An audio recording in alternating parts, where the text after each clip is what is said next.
GOP gubernatorial candidate Vivek Ramaswamy has proposed a new merit-based pay system for Ohio teachers. Ramaswamy says implementing a merit-based pay structure will address inadequate starting salaries for teachers across the state. In his statements earlier this week, Ramaswamy said that he is pro-teacher, but may not be pro-teacher union. Joining me now to talk more about the proposal is Melissa Cropper, president of the Ohio Federation of Teachers. Melissa, thanks for being here. Thank you for having me. So currently, Ohio state law sets a minimum salary schedule that districts must annually pay teachers with bachelor's degrees and higher. Collective bargaining agreements negotiated between unions and districts use the state schedule to set local salaries. What Ramaswamy is proposing is that public school teachers should be compensated by their performance in the classroom rather than tenure. So first, what is your reaction to that kind of salary structure change? Well, we disagree with doing away with the salary scale. Salary scales are things that have been negotiated into contracts, agreements between the teachers in the district and administration on how teachers are going to be compensated. So to say that we're going to do away with that and to just let the administration decide how teachers we pay is a slap in the face to collective bargaining contracts, a slap in the face to teachers who have negotiated these contracts, and we just think it's an unfair proposal. You've said before that teaching cannot be measured by objective metrics to determine a fair merit-based salary. Can you elaborate on that?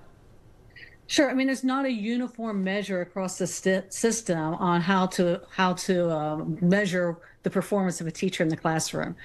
We have different sets of students in each classroom, different sets of circumstances, different subjects that are being taught.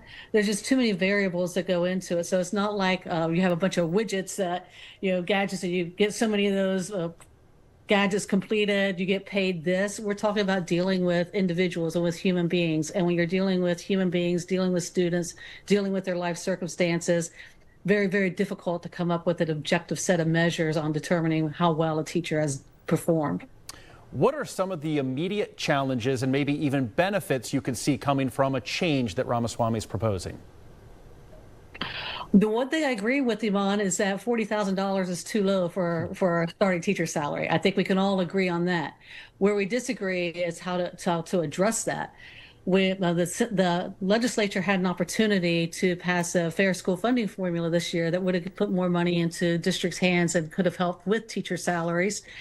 But the fact of the matter is we need more money in the system, but more important than that, we need to give teachers more autonomy in the classroom and more respect for being in the classroom. And that will go a long ways towards attracting and retaining teachers in the classroom, not taking away their collective bargaining rights. Ramaswamy says his proposal will offer school leaders more deciding power when it comes to local salaries. What do you say to critics, though, of the current pay structure? The current pay structure is based upon teachers' years of service and their experience. And it's a system that has been negotiated in contracts throughout the state. It's a very fair system, and to do away with that would rely too much on subjective measures. Again, if you let's say you decide to use test scores as a measure. Well, again, you're not dealing with the same type of students and the same set of circumstances in each classroom. So students in some classrooms, because of their backgrounds, because of what they bring to the classroom, may perform better on this test than students in another classroom. Or let's say you get into a supply and demand situation. We need math teachers and we don't need elementary school teachers. Do we then pay our elementary school teachers less because we have a bigger supply? Which again would not be fair to those teachers who have a very, very critical role in helping develop early literacy and numeracy skills. So there's just too much subjectivity into doing away with the pay scale. The pay scale ensures teachers that when they're in the classroom doing their jobs, they're going to be compensated fairly for the work that they do based upon a collective bargaining agreement.